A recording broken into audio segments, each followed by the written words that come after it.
Takut dah 2 kali vaksin tak dapat leak lagi. LIK tu apa lah? Okey.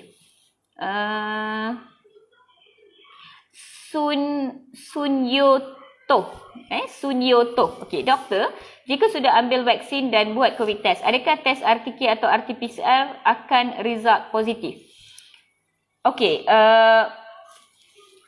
pengambilan vaksin tidak akan menyebabkan COVID swab you jadi positif tiba-tiba.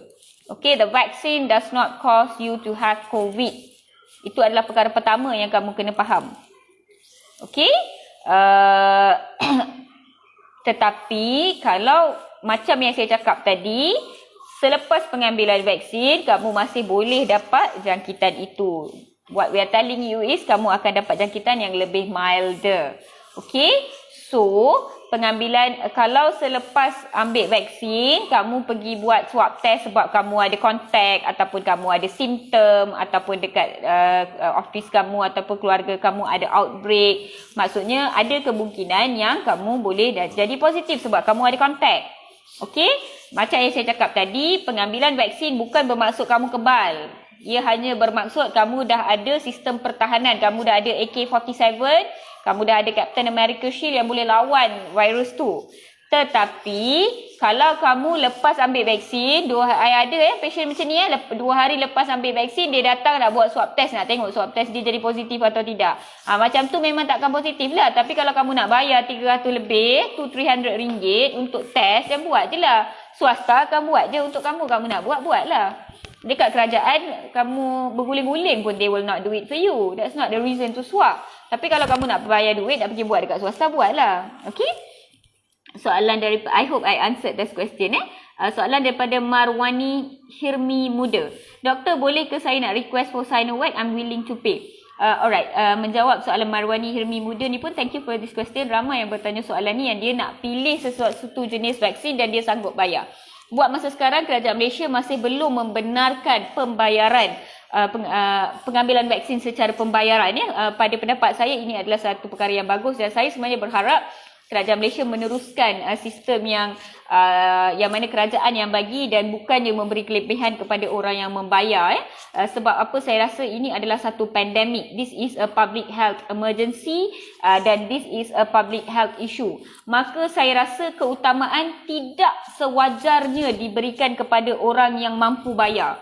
Keutamaan tidak wajar diberikan kepada orang yang ada buying power sebab dia akan drift away supply and demand punya curve. Orang yang belajar ekonomi, orang yang belajar finance, you all know this, alright? When kita start playing with this, then dia akan change the shape of the supply demand curve, maka people with paying power, people with buying ability akan dapat more access. Dan ini menjadi tidak adil kepada golongan yang sebenarnya lebih berisiko namun keupayaan membayar mereka lebih rendah. Jadi dari segi public health measure, this is not fair. It should not happen. Walaupun probably I have buying ability, walaupun probably I can afford it for my family or people around me, tapi I rasa it should not be that way because it's not fair. Macam yang kerajaan buat sekarang, dia buka the registration. Siapa yang nak register on voluntary basis, you boleh register to speed up the vaccination process untuk kita lajukan pencapaian imuniti kelompok. Itu adil. Alright? Sebab masing-masing tahu risiko dia, masing-masing dah tahu saya cuti hari ni, saya boleh pergi, maka laju, dan that's fair. Tetapi memberi keutamaan kepada golongan yang mampu bayar dan secara tidak langsung bermaksud golongan yang tidak mampu berbayar mendapat kurang akses. Ia menjadi tidak adil apabila ini adalah satu kecemasan dari segi public health. Alright, so that's what I'm trying to tell. Tapi mungkin bila supply lebih stable, bila stok lebih stable, then option itu boleh ada. Ya, tetapi selagi golongan berisiko tinggi tak cover full, I personally think that is not fair. Alright, so for now you tak boleh pay to get the vaccine first, or you cannot pay to choose the vaccine. No, the government does not allow. Right? I hope I answered that question. Nur Hafidah Nazri. Doktor nak tanya, My Sejahtera saya hari tu boleh cek tarikh untuk vaksin. Tapi dekat 2 minggu dah tak boleh check, tak tahu pasal apa. Nak kata tak kemas kini, saya kemas kini. Macam mana saya nak tahu tarikh saya nanti? Boleh pergi dekat website JKJAV, semak dekat sana, masukkan nombor IC dan nombor telefon, boleh semak kat sana. Kalau masih tak ada tarikh dekat website juga, kamu boleh masukkan dekat soalan dekat website tu www.jk. Kejap, saya ada buka ni sebab saya check untuk mak dengan abah tadi. Alamak, mana pula ni? www.jk, alamak hilang lah pula, jkjav.com.my, tak silap saya So you pergi dekat sana, you check semak. Kalau tak ada, www.vaccinecovid.government.my check dekat semak. Kalau tak ada juga, kamu pergi dekat bahagian tanya soalan. Dia ada satu bahagian dekat situ, so kamu boleh tanya ataupun boleh email kepada info@vaccinecovid.government.my. Kamu boleh email Alright, so Nur Hafidah Nazri boleh layari laman website www.vaccinecovid.government.my untuk mendapatkan jawapan kepada soalan anda Alright, Azman Zainuddin, nice, hi doktor, thank you so much. Okay, alright, I baru hair wash hari ni so malas nak ikat. Intan Aziz, rasa lambat nak tunggu phase 3 vaksin, kena terus bersabar sambil kena extra careful. Okey, kepada yang di dalam phase 3, basically low risk dan golongan muda, sebenarnya government benarkan untuk you submit dekat waiting list untuk AstraZeneca, tapi untuk beberapa bandar sahaja, dan you all boleh keep updating yourself, macam contohnya dekat my page ataupun beberapa page lain seperti Kementerian Kesihatan Malaysia, JKJAV punya Facebook ataupun website, yang mana mereka akan update time to time apakah strategi at this point of time. So bila dia kata contohnya dekat bandar kamu ada, you boleh register sebagai volunteer dan you boleh cepat-cepat ambil. Alright? Okay. 1-1. Doctor, I have existing gout condition after getting both jab with Pfizer. I have joint pain at new joint. Is that gout attack or side effect? So tolong check dengan doktor di berdekatan. I cannot diagnose a gout through just message like this. So please go and see a doctor to get yourself examined, diagnosed and treated. If it is side effect, tolong reportkan dekat MySejahtera tu as a side effect. Alright, so it's easier for us to monitor untuk orang lain pula. Faridul Atras, doktor saya kerap sakit kepala, boleh tak ambil vaksin AstraZeneca ni? Risau sikit. Okay, Faridul Atras, saya lebih risau kenapa anda kerap sakit kepala. Pernah tak check dengan doktor kenapa anda kerap sakit kepala? Apa diagnosis anda untuk kerap sakit kepala? Ada tak sebab-sebab yang menyebabkan anda kerap sakit kepala? Contohnya seperti power mata tak cukup, ada astigmatism tapi tak pernah check, ada keratoconus dan sebagainya. So check dulu diri anda, ataupun ada sebab-sebab lain, contohnya masalah dengan kepala ke, migraine ke. So you get yourself check untuk sakit kepala dulu. And then barulah you risau ataupun takut tentang pengambilan vaksin. So that is a better strategy to do about it. Alright, thank you. Muhammad Shafiq again. Doctor, I've read a lot when people finish taking second dose Pfizer, they will get fever. Should I expect that too? Shafiq, I have one video just about me after getting my second Pfizer vaccine and all the side effects that I went through, and fever is one of those. So you boleh pergi tengok dekat video tu, I've talked all about this. Alright, thank you. Dean Mansur, doktor, saya dah daftar dalam MySejahtera bulan Februari lagi untuk vaksin, tapi sampai sekarang belum ada tarikh lagi untuk dos pertama.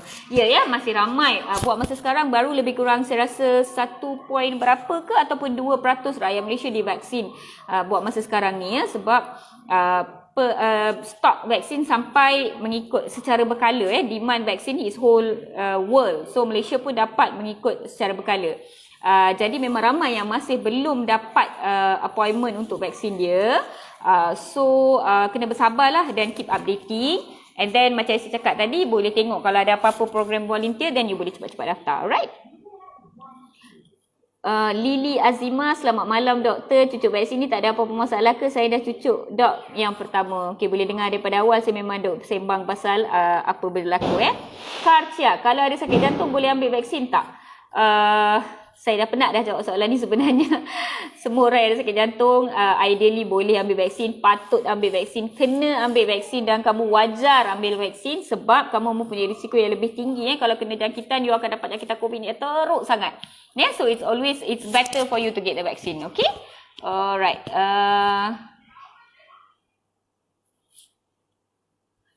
Alex Lang Joseph James Dim. Wih, panjang ni nama. Doktor nak tanya, jikalau baby baru dalam beberapa bulan, boleh tak divaksin? Aduh, vaksin apa ni? Kalau baby baru beberapa bulan, tolonglah vaksin BCG, DTaP, Hexasim, MMR. Vaksin yang lain tu habiskan dulu. Vaksin COVID-19 jangan bawa ya. Kamu mak bapak ambil dulu, alright? Kumpulan Nurhayani, kumpulan darah tak ada apa-apa beza untuk untuk pengambilan vaksin ataupun tak ada side effect yang special untuk pengambilan vaksin berdasarkan kumpulan-kumpulan darah, so no worries, boleh ambil ya. Alright. Hafiz Mazlan, doktor selamat malam. Doktor, vaksin ni ada alahan dos 1, dos 2, pernah ada penerima alahan? Pernah ada penerima, saya tak faham lah soalan ni. Boleh DM lah soalan dengan lebih terang ni, saya tak faham. Awin Bandel, selamat malam doktor. Selamat malam doktor, saya selalu tangan kebas sebelah kiri dan belakang sampai pinggang selalu sakit. Okey, itu adalah satu kenyataan. So soalan dia, Euphoria Is ni dia seorang MA tau.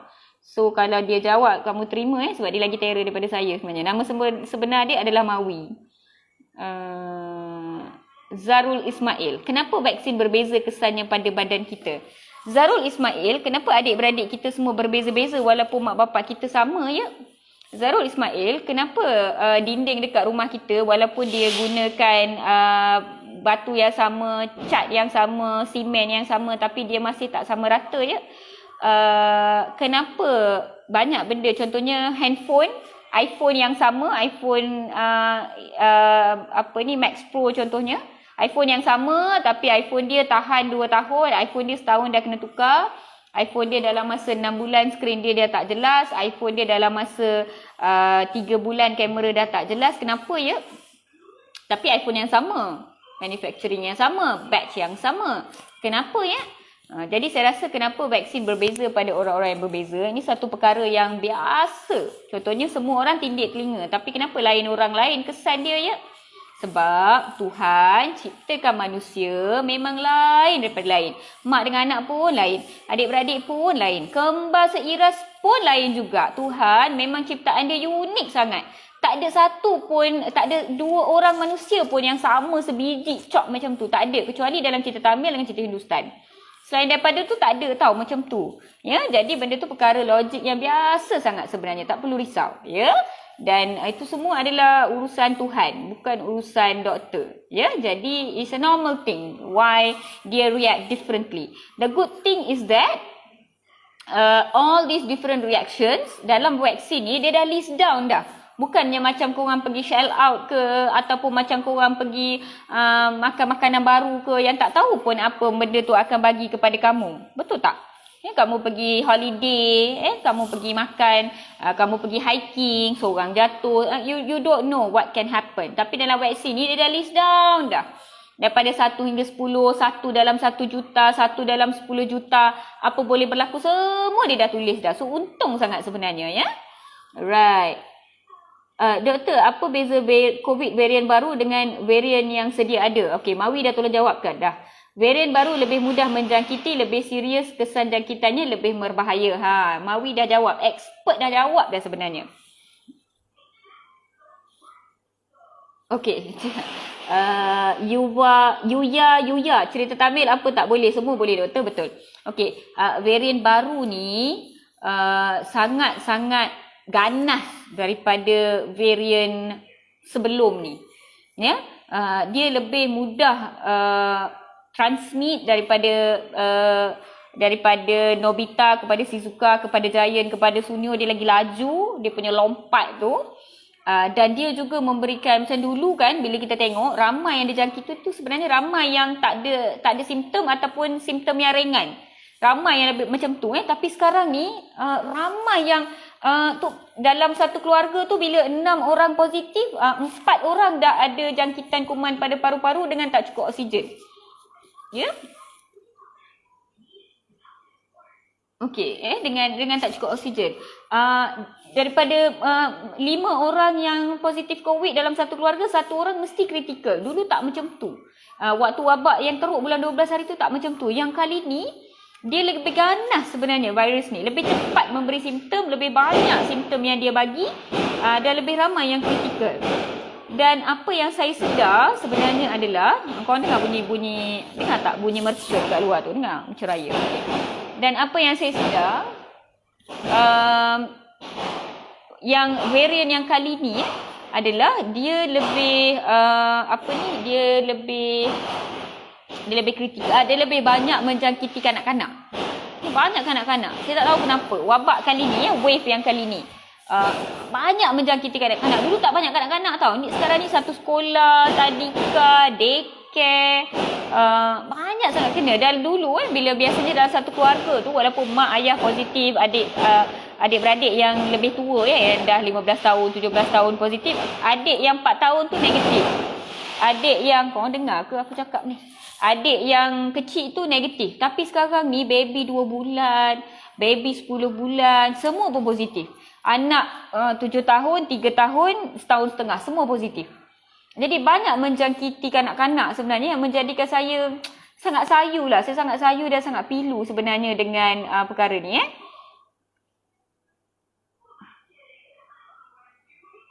Kita tak faham apa yang dia sembang kat sini. So, itulah varian baru ni yang saya nampak Ika, doktor, saya takutlah nak ambil vaksin sebab saya kalau cabut gigi bila kena cucuk badan saya jadi bergigil, tak boleh kontrol nak vaksin, takutlah doktor. Saya dah sembang pasal takut tadi. Ika boleh rewind balik nanti, boleh tengok balik tentang takut ya. Syarifah Baizura, doktor, vaksin belum tentu kesannya orang takut, tapi rokok dah jelas-jelas kesannya semua negatif tapi orang tak takut. Betul tak? Betul sangat-sangat. Orang berokok lah paling takut nak vaksin. Cik tak faham betul lah. Yang rokok tu korang duk hirup. Itu yang saya lagi duk berdebar-debar ni. Hang duk habis satu batang tu saya fikir berapa banyak dah jantung kau blok. Hang habis lagi satu batang aku duk fikir lagi berapa banyak jantung kau blok. Lepas tu habis kotak aku duk fikir dah berapa urat dah dalam jantung kau blok. Tak takut pula. Tapi vaksin ni pula yang doktor kata okey, tak ada masalah. Itulah pula yang korang duk pakat takut Saya pun tak faham. Kuat bunyi mercun memanglah. So saya rasa dia orang dah suruh saya berhenti dah kot nampaknya Panda Moy, doktor, saya macam ada semput dan bronkitis, risau bab vaksin. Tak ada masalah sebenarnya, boleh ambil vaksin. Kalau risau juga, pergi jumpa dengan doktor yang berdekatan dengan rumah anda. Doktor dekat klinik pun cukup. Dapatkan nasihat, dapatkan pemeriksaan dan dapatkan dapatkan saranan sama ada patut ambil vaksin atau tidak, ataupun declare dekat kamu punya MySejahtera apa kamu pernah ada sebelum ni. Nanti petugas dekat pusat pemberian vaksin akan berikan nasihat. Okey?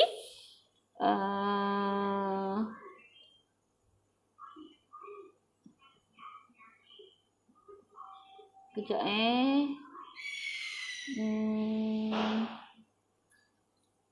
Fairuz Idris, doktor, kalau tak ambil BCG ada kesan tak doktor? Alu, salah channel lah. Saya tengah sembang pasal vaksin COVID-19 ni. Okey. Fairuz Yusof, betul tu doktor, anak murid darjah 1 isteri saya. 5 orang dah positif varian ni, senang jangkit kepada kanak-kanak. Kan dah cakap varian ni banyak jangkit kepada kanak-kanak. Karim Kamal, doktor, pesakit DVT sedang dalam rawatan, ambil ubat pencair darah. Selamat ke jika ambil vaksin AstraZeneca? Tolong bincang dengan doktor kamu yang beri rawatan kepada kamu. Tolong tanya dengan doktor tu, bincang tentang tahap kesihatan kamu secara menyeluruh dan dapatkan saranan khusus untuk diri kamu. Okey, pasal kanser saya pernah share dekat page saya, boleh scroll dan baca. Okey. Doktor tak jawab soalan saya. Ibu menyusu okey ke kalau ambil vaksin ni? Okey. Nur Azwaniha. Okey. Jawapan pendek, ibu menyusu tak ada masalah. Nak ambil vaksin boleh.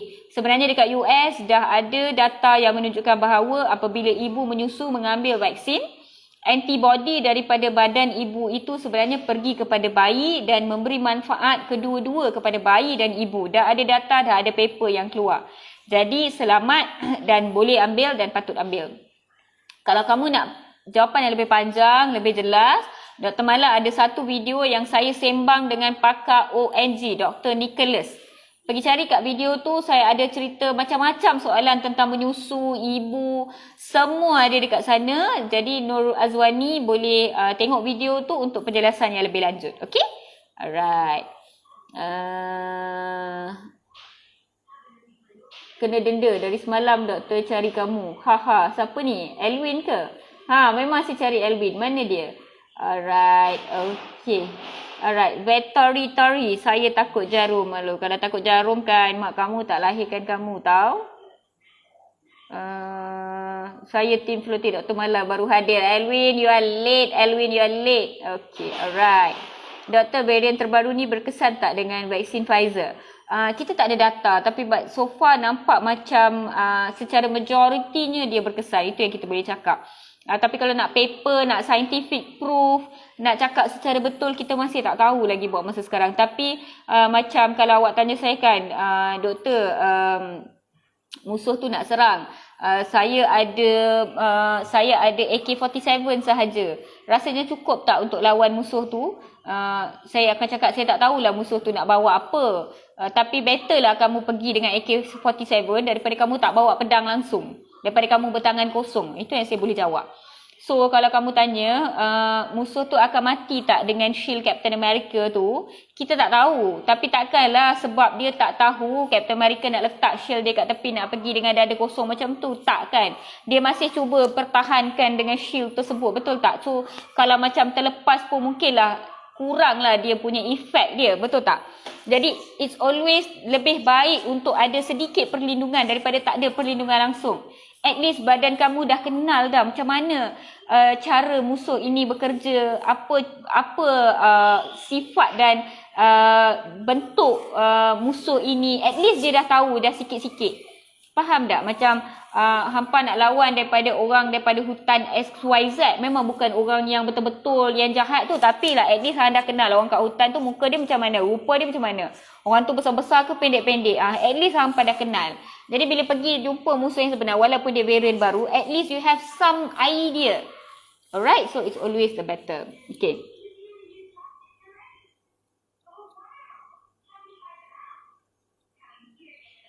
Saya punya fobia pasal cerita vaksin ni.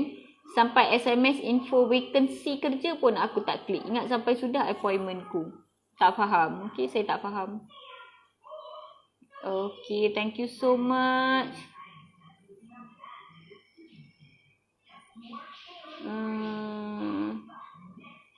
Sani Omar, banyak perumpamaan yang mudah difahami. Thank you. Okay, alright. Doktor, Yuya ni saya nervous lah baca nama dia sebab nama husband saya kan Yuva. So saya rasa macam Yuva kot, tapi sebenarnya tak. Yuya. Okay. Doktor, satu soalan. Contoh kita divaksin esok, tapi malam tu kita ambil ubat untuk tahan sakit, low back pain dan darah tinggi. Boleh ke? Boleh, tak ada masalah. Cuma bila pergi ambil vaksin tu nanti bagi tahu dekat pegawai dekat pusat pemberian vaksin tu apa ubat yang kamu ambil. By right, tak ada apa-apa masalah. Shouldn't be a problem. Alright. Alamak, nama Jawi saya tak gerti nak baca. Ada satu alif kat situ. Tu je saya tahu. Doktor nak tanya. Alamak, lari. Doktor nak tanya lagi sekali. Soalan saya dah naik ke atas hypothyroid. Boleh ambil vaksin ke tak? Boleh. Tak ada masalah. Boleh ambil. Sofian Hamidi Hashim. Salam Dr. Mala. Apa beza COVID-19 dengan varian baru sekarang? Oh, dah jawab dah dekat atas. Boleh tengok mungkin Mawi boleh jawabkan sekali lagi. Elwin tengah menjawab. Okey. Panda Moy. Doktor, kalau nak tahu tak kesihatan boleh ke klinik ke atau kena pergi hospital? Better pergi klinik. Kalau nak pergi hospital, kena pergi hospital swasta. Dekat hospital kerajaan, yang hospital, tertiary hospital tu tak boleh buat medical check up. Dekat klinik boleh. Ataupun boleh pergi swasta. Swasta nak pergi klinik ke hospital ke tak ada masalah. Alright. Doktor, semua vaksin yang masuk ke Malaysia ada ropa jenis vaksin. Yang ada ropa tu berapa ke? Akan ada 5 jenis vaksin yang akan masuk ke Malaysia. So far 3 dah sampai ya. Pfizer yang bernama Comirnaty, yang kedua bukan Covishield. Tak ingat nama apa. AstraZeneca, yang ketiga CoronaVac daripada Sinovac, yang keempat Sputnik V daripada Gamaleya Russia dan yang kelima CanSino Bio daripada China. Alright. Doktor buat banyak-banyak live lagi ya. Full of information. Terbaik Dr. Muhammad Syafiq. Saya ada banyak live sebenarnya Syafiq. Dan biasanya saya akan ke udara live dalam lebih kurang pukul 10 malam. Cuma hari ni lewat sikit pukul 10.30 lah. Biasanya saya live lebih kurang waktu macam tu 10 hingga 10.30 malam. So apa you all boleh buat adalah you all boleh tetapkan dekat follow tu, letak favourite. So setiap kali saya live you akan dapat notification. Otherwise semua video-video live saya akan sentiasa ada dekat page. So bila-bila macam tengah drive ke, tengah masak ke, ataupun tengah menyampah baru bergaduh ke, you rasa macam nak dengar ada orang berceloteh, you boleh just letak saja, you boleh dengar balik sebagai siaran tertunda, tak ada masalah. Okay, saya nak jawab satu dua soalan terakhir sebelum saya habiskan sesi ni. Doktor nak tanya, kenapa ibu menyusu tak boleh ambil vaksin ya? Soalan ni salah ya. Ibu menyusu boleh ambil vaksin. Ramai ibu menyusu dah ambil vaksin. Ramai rakan-rakan saya doktor pakar, petugas barisan hadapan, staff nurses dan sebagainya yang menyusu yang dah ambil vaksin dan is doing so good. Dan di negara Amerika dah ada lebih daripada 20,000 ibu menyusu yang dah ambil vaksin ini tanpa masalah. Alright, so soalan tu perlu diubah balik. J6PD Elwin akan jawab. Mansur Lab, doktor, kita buat operation appendix atau sebagainya, untuk berapa lama kita menunggu untuk ambil vaksin? Okay, saya rasa generally kalau buat operation, MySejahtera tu kata kena tunggu 3 bulan tak silap saya. 3 bulan selepas major operation baru boleh ambil. So you boleh declare dekat situ tarikh operation you, nanti MySejahtera tu akan bagi tahu. Okay? Alright, so saya rasa itu sahaja so far perkongsian daripada saya.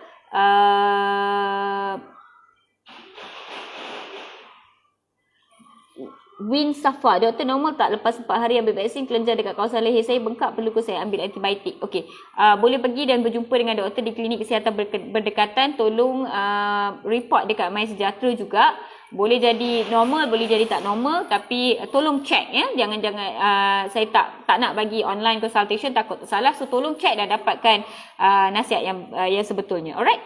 Okey, thanks kepada semua yang bersama dengan saya hari ini. Muhammad Nazrul Ibnu Abdul Rahim, betul ke vaksin ada DNA babi? Boleh pergi tengok ke dalam live saya semalam. Saya ada jelaskan dengan jelas sejelas-jelasnya berkenaan dengan isu halal haram ni, dengan vaksin ni. So boleh tengok live saya semalam untuk dapatkan jawapannya. Alright, so thank you so much kerana bersama dengan saya hari ni. Raya dah beberapa hari sahaja lagi. Jaga SOP, jangan culas you all. Jangan ingat kalau kawan, kalau saudara mara takkan dapat. Jangan jangan culas SOP di tempat kerja. Banyak outbreak dekat tempat kerja sebenarnya.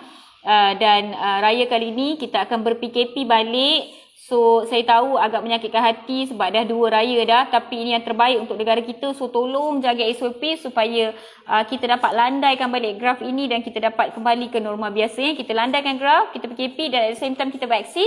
Hopefully kita semua boleh keluar daripada pandemik ni dan kita semua boleh beraya, at least lah beraya haji dengan seronoknya, dan beraya Deepawali juga, dan hopefully beraya Christmas juga, dan semua raya-raya yang lain. Alright, so thank you so much. Good night everyone. Bye bye.